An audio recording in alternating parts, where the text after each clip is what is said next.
Thank you for being here. So we have a couple people in the room, and we have 28 of you online. I'm Monica Falgo, I'm the Wellness Administrator. I'm happy to welcome you here. If you're online, please email me at nef55 or type your name into the chat box so that I know that you're here. We're going to start today with Kadam Ghani, who's the Director of Finance and Administration, and he's going to tell us about some Drexel-specific opportunities for the mortgage process. Thank you, Monica. Mm-hmm. So thank you, Monica. This is the university's homeownership program. We built this program back in 2011, and to date we've had over 60 people participate in one way or another. So we'll talk a little bit about what the rules and restrictions are, who's eligible, and what our catchment actually looks like. I'll open it up for questions from the group. So broad strokes, the program is $15,000 towards the purchase of a home within our catchment. We'll talk about the catchment in just a little bit. And if you're already living in the area, if you joined Drexel after you already purchased your home, you're eligible for up to $7,500 in forgivable loan money for any type of renovation to the house. So we would have to vet the renovation to make sure that it's consistent with the spirit of the program, but we really haven't rejected any comers yet. So $5,000 of the $7,500 is guaranteed. The remaining $2,500 are a dollar-for-dollar match, and the $15,000 is towards the purchase of the home. And you can use that money towards closing costs, down payment, whatever you need, as long as your lender is okay with it. So who's eligible? You're eligible from day one. As soon as you become a benefit eligible employee for the university or the Academy of Natural Sciences, you are able to take part in this benefit.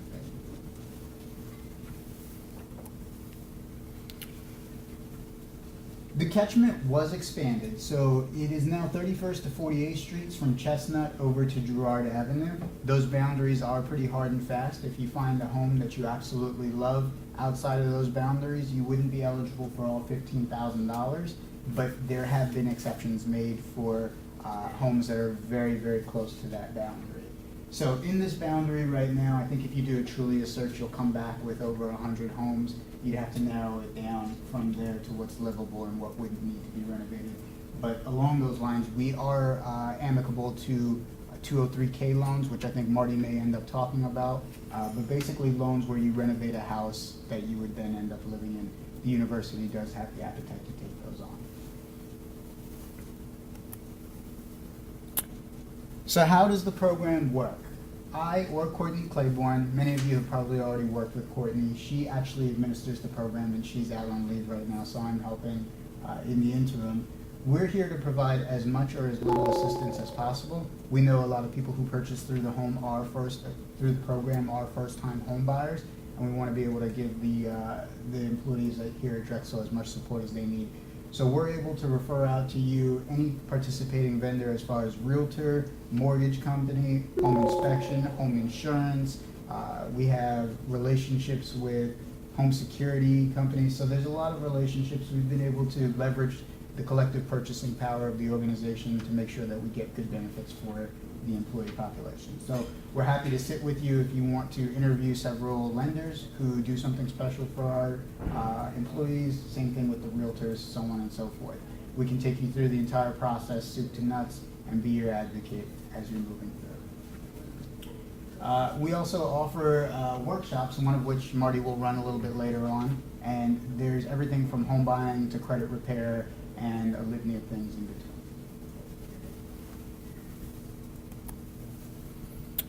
So how to participate, very quick slide deck. I've listed Courtney on here. She'll be back with the university probably late March. In the interim, I'll be here to assist. So don't hesitate to reach out to me up until about late March or even beyond if you feel comfortable. And we'll be able to set up an introductory meeting. 30 minutes, we'll take you through the entire process and what it looks like. I built the program, like I said, back in 2011, and then I was able to participate in it once I left Drexel and went to work for the College of Medicine. So I purchased my home in 2012. So I'm really on board with this program because I want to be your neighbors. So if there are any questions online, now's the time, and I'll stick around for a little bit. And Marty's been with our program for years and years, so even after I leave, he's able to answer some specifics on the Drexel program. If you feel more comfortable reaching out to me, all of my contact information is here. So, Monica? No questions so far. Maybe we'll give it a second. Sure. Do you two have any questions? And I'm sorry, I completely overlooked the people who are actually, it's very awkward presenting to a camera, so. I think we're good. I'll type in your contact info too, and they have it right here. I didn't even use this, I'm sorry. No worries. Thank you. Thank you, Kadam. So next up, I'm going to bring up Beth Manley, who is the Adult Financial Education Manager. And she is going to say a few words about the credit union and introduce Marty Burke.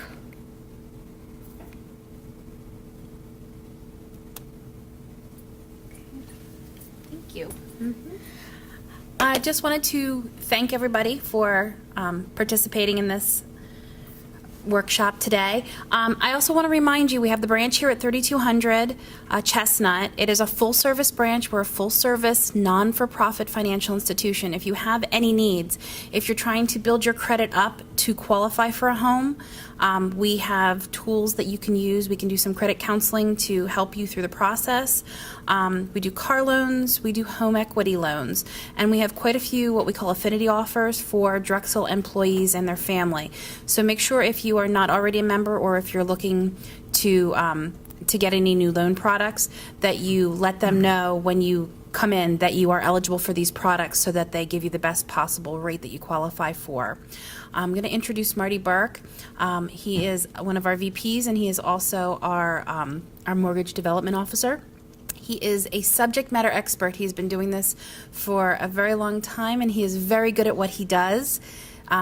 So if you have any questions, please feel free to ask, and then you can contact him through our website if you are interested in learning more or having a one-on-one consult. Thank you, Beth. Thank you, Beth, and thank you for those who are attending in person today and those who are attending elsewhere.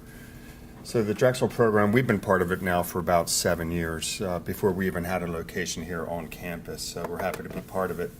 And as Beth said, please feel free to go ahead and ask any questions as we go through this. Not going to go through all the topics because we're going to get into them right away. I think a lot of times folks want to know, where are we interest rate-wise today? And rates are still historically very low, okay? So a lot of times the movement in mortgage rates are not dependent upon the move in the federal rates. So that's what we've heard recently. The Fed keeps rising the rates 4 times in 2018. They've kind of taken a neutral stance so far in 2019. They just bypassed Jerome Powell, the head of the Federal Reserve. They're going to take more of a neutral position as the economy begins to cool. And I think what that means is, as we take a look at what does drive mortgage rates, that's the movements of the 10-year bond yield, not the Federal Reserve rate. Okay, so here we are, and rates are basically at 4 3/8% today. That's for a 30-year fixed rate. We can talk about add-ons. I mean, a lot of times, not everybody will qualify for the best of rates because mortgage rates in the mortgage industry are what is known as risk-based pricing. So when we take a look at today's rate of 4 3/8, where were these rates historically? So we'll see this time last year they were around 4.15%, 2 years ago 4.19%, virtually unchanged for those 2 years. And then 3 years ago we see rates being below 4%. But I don't think we're going to be seeing that anymore unless something very unfortunate was to happen in the world. So what we're trying to say is there's a lot of times home prices have been driven up, but is finally beginning to soften. The home price appreciation across the country, along with a slowly building, increasing inventory of homes on the market and these historically low rates, the experts are predicting a boost to the spring home buying season. That would be great to see. That has been the big challenge lately is how much is on the market to be sold? What are you going to be able to find a home very competitive? If you find the home that you really may like, you may not be the only bidder for that home. So it helps to get pre-approved. We'll tell you about how to go about doing that as well. So by year's end, the Mortgage Bankers Association have forecasted rates to be. I have a question. Yes. So you said that the rate may change if something unfortunate happens in the world. So what exactly does that mean? There have been world events so today we're in a global economy, okay? Take, for example, Brexit, okay? The British trying to get out of their agreement with the rest of Europe.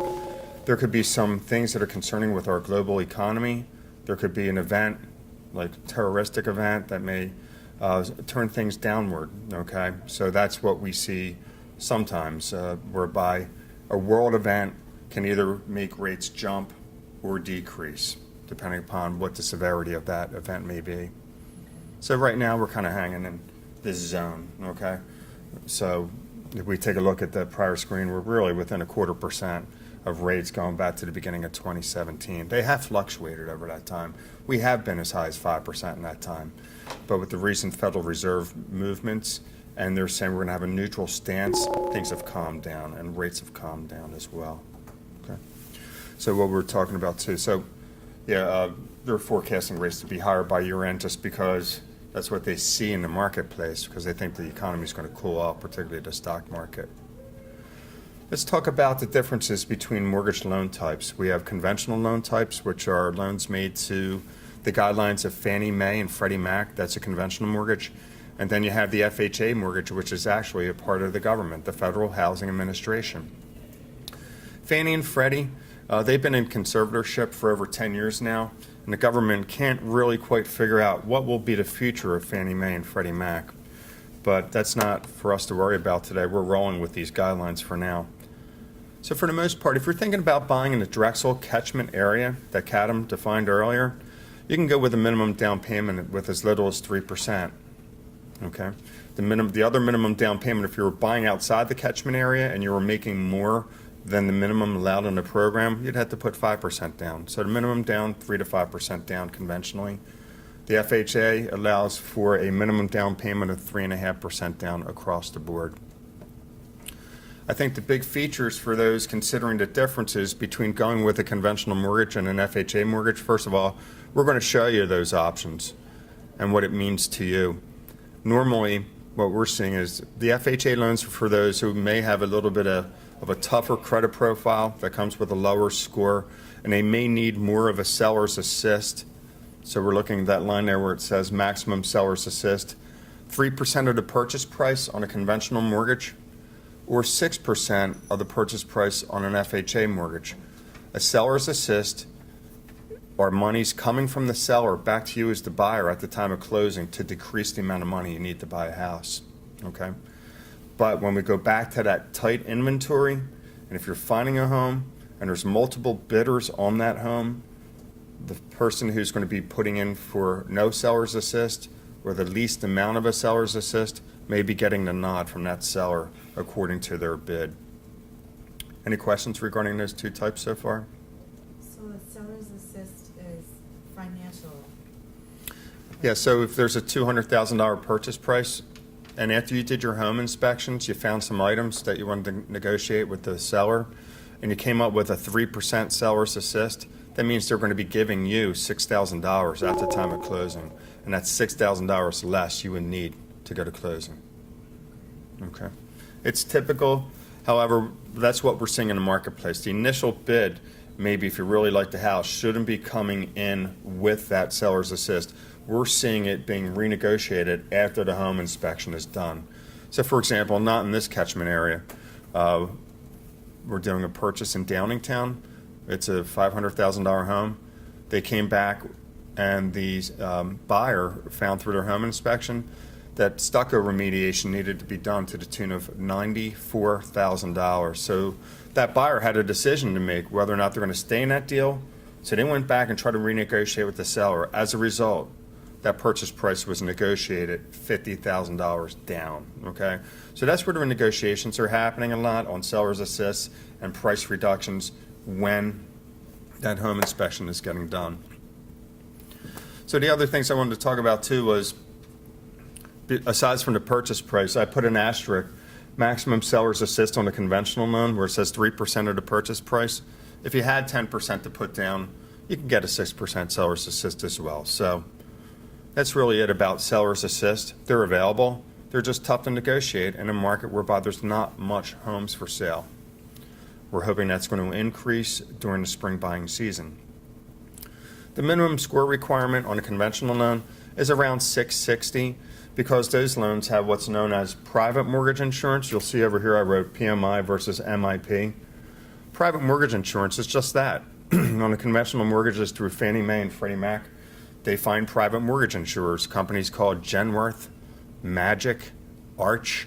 Right here in Philadelphia, there's Radiant Guarantee.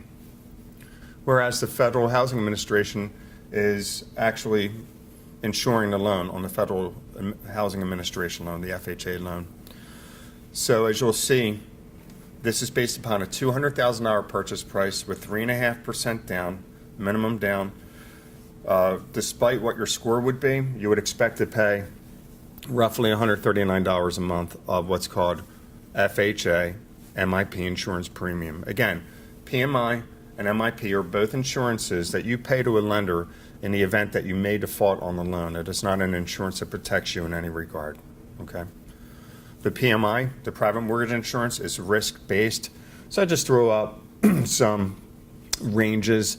So versus the $139, you'd be paying $70 a month if your score's over 740 to 759, $82 if you're between 720 and 739, and about $95 if your score's between 700 and 719. So it gets higher per month the lower the score, and it gets lower per month the higher the score. So on the FHA loan, that MIP portion can never go away. It's permanent for the life of the loan until you either sell the property or you refinance it. On the conventional private mortgage insurance, it can eventually go away. Okay, so the expectation there is you would have the option of waiting till it would automatically terminate. So with the 3 to 5% down payment, it would not automatically terminate for about 10 or 11 years. But what the conventional private mortgage insurance allows through the Homeowners Protection Act of 1998, you can come back after 2 years. If you feel as if your property has appreciated, ask the servicer to pay for another appraisal. And if you have 25% equity between years 2 and 5, or at least 20% equity after year 5, it will just be waived. It will be taken off of your loan, and it will be no longer a part of it. Any questions between the PMI and the MIP portion? So the purpose of them is just for the loan company to build trust of you to be able to make the payments? Is that the point of it? The point of it is, so on a conventional loan, if you had 20% to put down, you wouldn't have private mortgage insurance. So what that allows to do is, and this is the negative part of things, that's kind of scary, but if a lender had to foreclose on somebody and you only put 3% down, that lender would take a bath. Because if there was a first payment default in the state of Pennsylvania, let's say, you would be getting notices after 60 days. The minimum amount of time it would take for a lender to foreclose you in Pennsylvania would be 270 days. Then they had to sell that property for $200,000, pay the listing agent $6,000, pay the selling agent $6,000, pay the city of Philadelphia like almost another $4,200, and then all the interest that was owed and all that kind of stuff, late charges, legals, fees, stuff like that. So that's why they will file a claim with either the private mortgage insurer or the mortgage insurer through the FHA upon your default. That's really what it's about. It's in the event you were to default on the loan, the lender has a cushion to go back and not take a loss. So the minimum that you'd have to put down in order to avoid the mortgage insurance is 20%? The minimum you would have to put down in order to avoid private mortgage insurance on a conventional mortgage would be 20%. FHA, believe it or not, is still going to charge some MIP. It's not at that level, but it's no great shakes. If you're ready to put 20% down, I would definitely recommend a conventional column there. The credit union does have some alternatives to taking PMI. You can get 2 mortgages at the same time, but that's kind of like when we're talking outside of the Drexel program, because you're already getting 2 mortgages within the Drexel program. The first mortgage, perhaps from us, and then the second $15,000 forgivable second mortgage from Drexel. Okay. So what we're doing here is when we're talking about an 80-15-5 or an 80-10-10, that means you're getting 2 mortgages. The first is equivalent to 80% of the purchase price. The second is equivalent to either 10% or 15% of the purchase price. and that's in the form of a home equity loan being given to you at the time of settlement. We also have a 5-5 ARM program I'm going to talk about in a little bit that requires nothing down and has no private mortgage insurance. Let's just talk about property types for a minute. What do? We do owner-occupied 1 to 4 unit primary residences. I would imagine if you're a first-time buyer, maybe you're looking for a 1, maybe 2 unit primary residence, but we do them up to 4 units. We do 1 unit second homes, and we do investment properties as well. We also do properties for acceptable condominium projects and what are called planned unit developments. What that means is a planned unit development is what we would consider to be, from the way it looks, would be a townhome development that has an association fee. A condominium you own, that kind of more looks like a condominium there in that picture. You own until what they call the skins of the walls, and the association takes care of everything externally from there. You would expect that a condominium fee would be a little bit higher than it would be on a planned unit development. So we do lend on condominiums as long as they're acceptable. All lenders write to the management companies of these condo associations to make sure that everything's good about it. The budget looks good. No more than 15% of all homeowners within that project are delinquent on their association fees. They're looking for things like that, and that there haven't been any lawsuits against the association, things that can affect the association. We don't offer mortgage financing on rented land. That's whereby some folks own on what's called a leasehold estate. You'll see some mobile homes on those types of properties. We don't lend on mobile homes where the wheels are still affixed. However, the credit union separately does RV loans. We don't normally do converted hotels. You'll see a converted hotel a lot down the shore, okay, like in Wildwood. They have an old hotel, and they've made them some condominium. The problem with those converted hotels is that the front desk can still rent out your place, so it's not really just for your exclusive use. We don't lend on commercial property in our mortgage department. The credit union offers it through their own department. We have a commercial mortgage department, nor do we lend on unimproved land. But that doesn't mean we won't lend you on unimproved land if you plan to immediately build on that lot.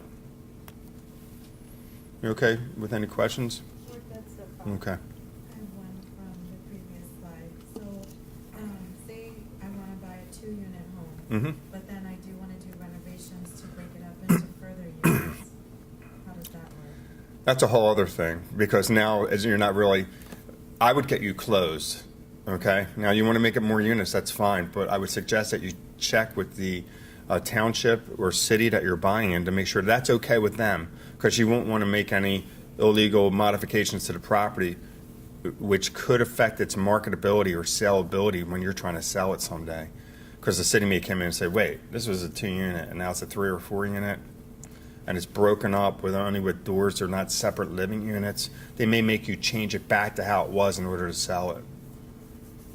Okay, good question, right? So a lot of times when we're in the Drexel program, we talk about this 3% down home possible advantage program through Freddie Mac. Again, this is a 1 or 2 unit primary residence, and we can do 3% down on the 1 unit, but I just want to point out, since you just brought up a question about 2 units, it's got to be 5% down. It's for a purchase or a no cash out refinance. It has reduced PMI from the 2 slides ago.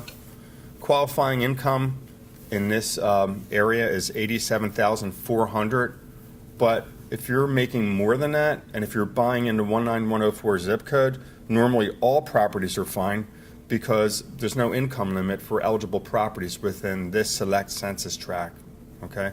Because it had been a low income census tract, so they removed that requirement of if you were making more than the $87,400.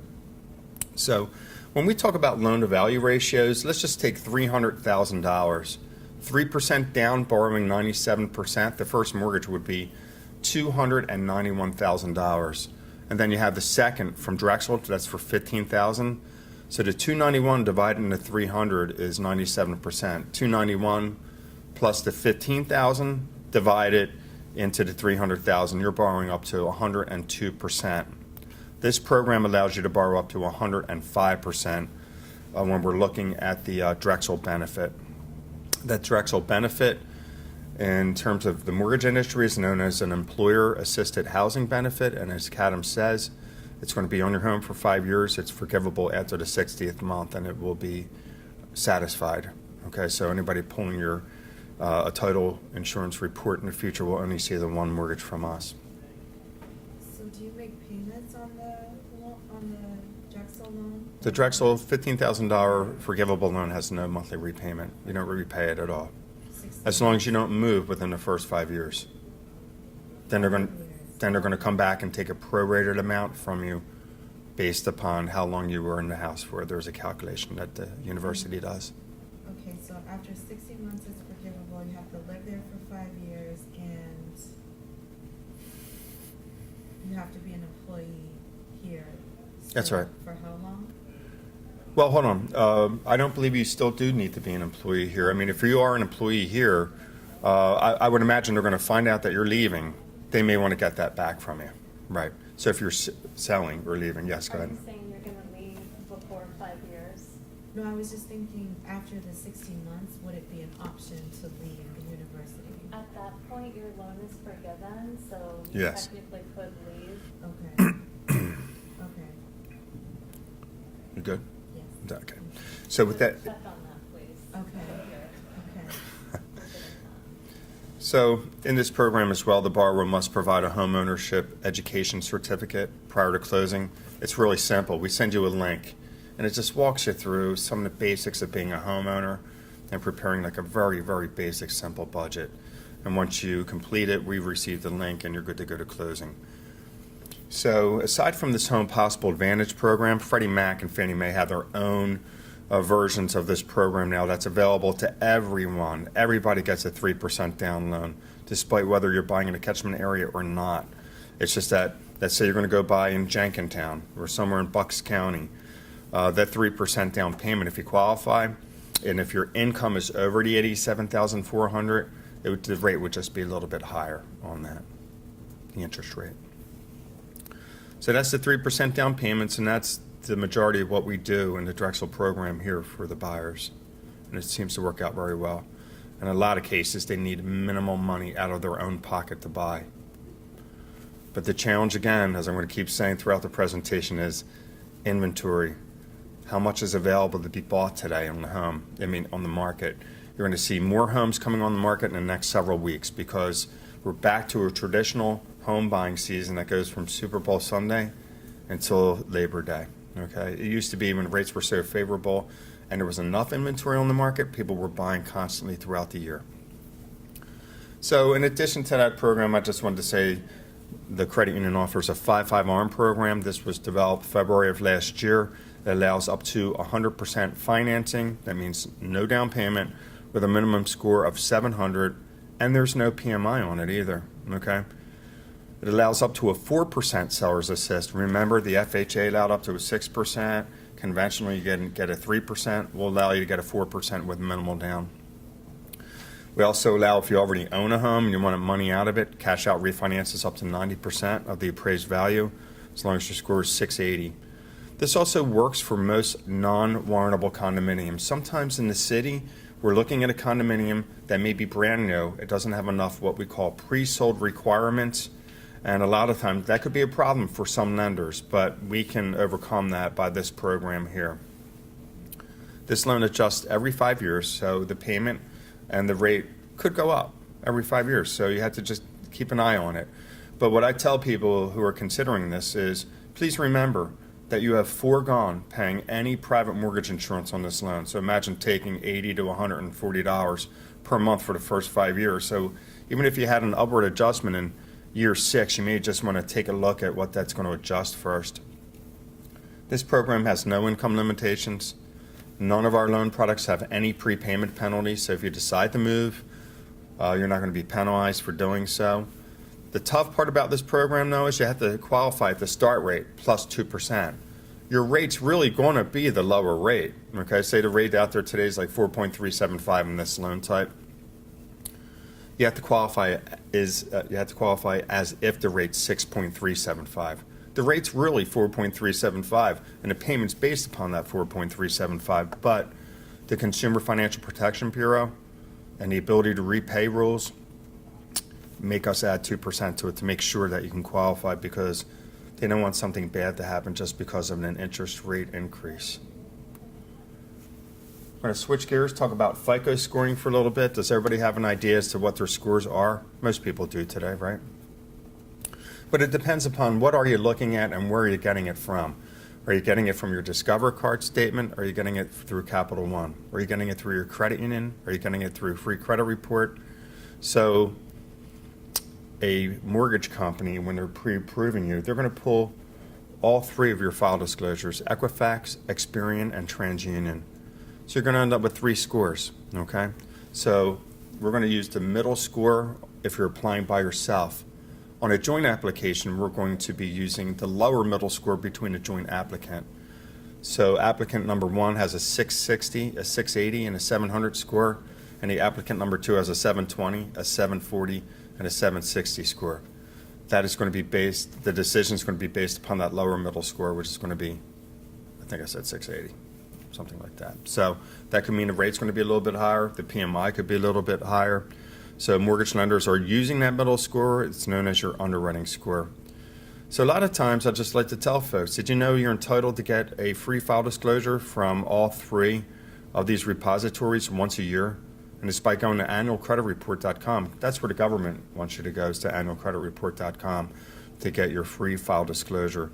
A lot of places are giving you your score, okay? But if you want to see what's on there and what's driving the score, and we'll give you repository reason codes such as revolving debt to maximum limits is too high, or recent derogatory has been filed on your credit report, or whatever it may be. Even folks with 800 credit scores have negative responses on there because they're trying to tell you, why aren't you perfect? Why don't you have the most perfect credit score? Because nobody does, and they're trying to give you the reasons as to why. There's 5 parts to your credit score. The top 3, your payment history, how much the owe and length of credit history comprise 80% of it. New credit is 10% of your score, and other factors such as what kind of mix do you have out there between revolving and installment loans. So when we talk about your payment history, I think that's pretty obvious. As long as everything's being reported okay, your score is going to be fine. When we talk about how much do you owe, so you have a $3,500 existing balance on a $5,000 maximum limit Discover card, okay? So you're utilizing that card at 70%. Your score would be better or higher if you were only utilizing it at 50% or less, so with like a $2,500 balance or less in this example. So overall, that's what they're looking at. They're looking at your overall credit history, what is available to you on your revolving credit, such as all your other credit cards and personal lines of credit. So if you had $25,000 available to you, what I'm telling you is, please don't close anything during this process as you're leading up to it, because you're really taking away from that maximum limit you have, and you could be increasing your overall utilization. While you're doing this, I wouldn't do anything. I would never close an account unless it's not yours or for some other reason, but I would leave it. We recommend that you leave your accounts just like they are. Don't close any credit during this time. The pre-approval program is straightforward. Realtors will expect you to be pre-approved before they're going to start showing you a home. They're going to ask you that. Have you been pre-approved? So we do it based upon a fully completed application. It's required. And the decision is based upon your stated income and what you're telling us you have for assets. Our newer upfront application that you would enter your information online is intuitive and it's dynamic. You could actually enter your credentials from Drexel, and it would upload your Drexel pay stubs and your W-2. You could also put in wherever you bank now, say it's Bank of America or Capital One, enter your credentials, and it will supply us with your bank statement. You don't have to do that to get pre-approved. It's helpful if you do, because then we really know what you have. We're going to go with the liabilities, verify them right from the credit report. We are going to have to pull a credit report for the pre-approval. We're going to provide you with a written loan cost disclosure that's going to show the amount you need for the down payment and all the other closing costs. Yes, Monica. I have a question about credit. Someone's asking, would you recommend requesting an increase in your credit limit on an existing account? Yes, I mean, you could do so. I don't think you have to do it. If you think your score is borderline, let's say your score, you may think it's 690 today, and you want to get over 700 because you want the private mortgage insurance to be lower and you want your interest rate to be lower, that's not a bad idea. That could be a good tactic. Thanks. Thank you. So some of the biggest line items are going to be your down payment. In the city of Philadelphia, remember there's a 2.193% transfer tax. In the suburbs, it's 1%. So this can have quite a bit of an effect. So on a $400,000 home, your transfer tax alone is going to be over $8,000. On a $300,000 home, you're looking at over $6,000. So the pre-approval letter is good for 120 days. It renews again for free if you haven't found a home. If your credit score is really, really good, I probably won't even re-pull credit at that time. But had your score been on the lower side, I'm still able to pre-approve you. I would want to re-pull credit in the hopes that it improves so I can get you a better pre-approval with a lower rate. We're not going to talk about this because we're talking about your catchment area. When we're talking about documentation again, a lot of times we can capture the documentation from you up front. Most Drexel folks are paid once a month. And so I need one pay stub, I need one W-2. So if you put in your credentials for Drexel, you don't even have to give us PDFs. You're just going to upload them right through the system. You're going to put in your credentials and the system will get them. Self-employed folks must provide 2 most recent years Form 1040 in all pages of the federal return, okay? But I don't think that applies to many folks in here. Unless you have non-employed income such as Social Security income, pension income, or your own investment properties, whereby you want us to count rental income on that as well. What we need at the time that you go under agreement is a copy of the fully executed agreement of sale for the property you're buying. And once you or your agent email or fax that to us, we will prepare and securely email the application package to you. It's pretty simple. It comes to you on your device, and you just literally go through and e-sign the disclosures either on a tablet, a desktop, a laptop, or your phone. And then normally we would want your most recent 30-day bank statement. What I would advise on bank statements is, let's say you're making $48,000 a year. That's $4,000 a month of gross monthly income. As you're leading up to this mortgage process, underwriters are looking for what are called large deposits. Okay, a large deposit when you're making $4,000 a month is 50% of that figure. So anything over $2,000 going into your account is considered to be a large deposit. Then we have to go digging for what that would be. But what do you think at this time of the year? What may be a large deposit? Yeah, your income tax refund would be a large deposit, but that's perfectly fine and well. We can just verify that by getting your most recent 2 pages of that return. It's going to show $6,139 returned to you, or whatever the number may be. And then prior to settlement, you have to supply evidence of homeowners insurance to be provided prior to closing. Back to the money really quick. If you have money coming into the account and it's gift money from somebody related to you, what we ask is hold up on that. Try to get that at closing, because I can prepare a gift letter and it's perfectly fine as long as that person's related to you by blood or adoption, and it's perfectly fine to get a gift. We fill out the gift letter, they sign it, they give it back to us, and that's that. The thing you run into sometimes is if the money's given to you in advance, the underwriter may want to source where your donor gave you the money from. And trust me, I don't want to ask them for their bank statement, and they don't want to give it to me either, okay? So the best way to get around that is just try to get that money at settlement from the gift donor. The last line on here is saying you're going to need evidence of homeowners insurance to be provided prior to closing. We would like that at least 2 weeks in advance. You can shop for that. Both the credit union and Drexel have an affinity relationship with Liberty Mutual. You can shop with them. Maybe you want to shop with who you have your existing auto insurance or renter's insurance with too, to see if you can bundle those 2 into 1 in the hopes of getting a lower premium. Sources of funds to go to closing. Okay, we talked about this already, but expect to have at least 5% of your own money into this deal. Okay, I know we hear stories from friends or we hear stories on the news about how they got in this house with absolutely nothing out of their pocket, but I do believe that buying a home is still an investment of your money as well. Okay, and so that means on a $200,000 home, you would want to have $10,000 at least at your disposal, whether it's cash that you may already have or a refund coming for your taxes, or maybe you're going to be taking a 401k loan or withdrawal. So the acceptable sources of funds are here: savings, checking, money market, CDs, mutual funds, stocks, retirement funds. If you're going to be taking the money from a retirement account, I just suggest liquidate it, then show us the most recent 30-day statement from your employer's 401k. We talked about gift funds. That's an acceptable source. Seller's assist, we talked about that as well.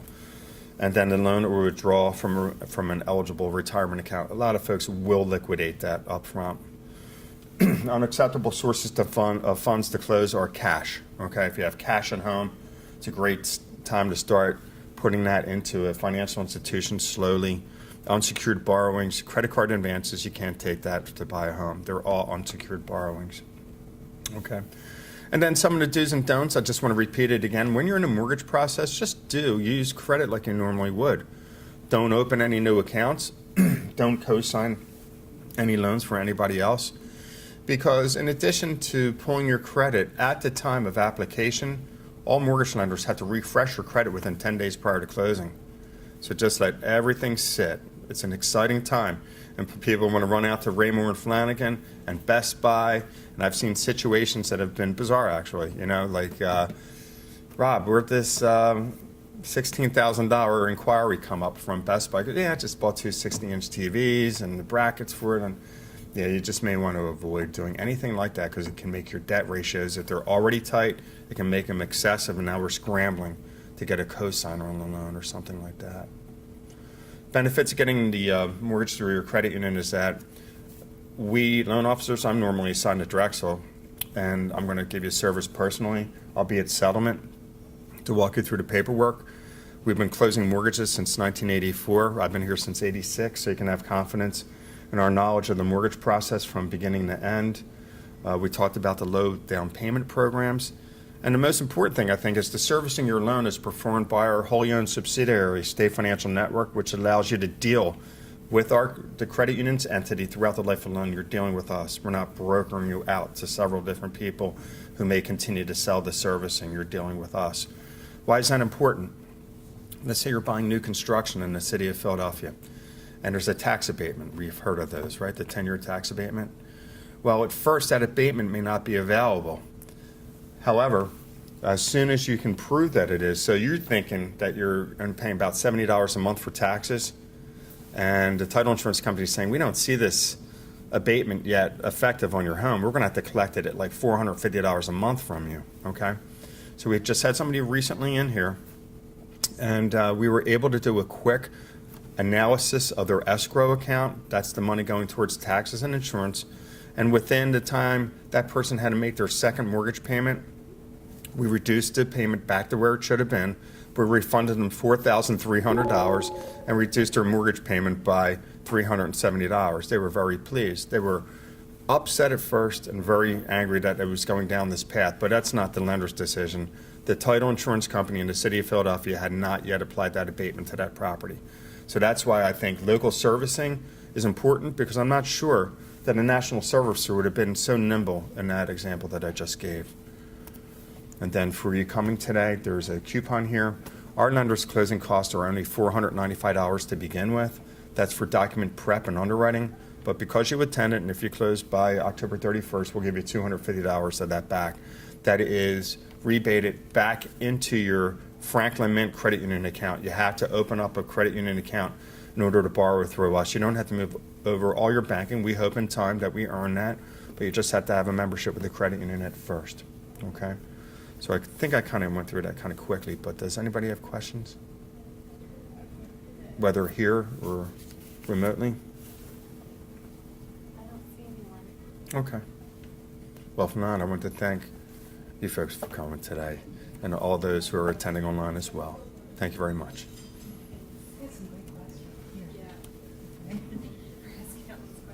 I did my work in the state financial, and I can tell you it was very good progress. I didn't do it with Marty. I do have another question though. So Right, the phone works with you. So the seller's assist Yeah. is considered another mortgage? No. No, okay. That's just money given to you. That's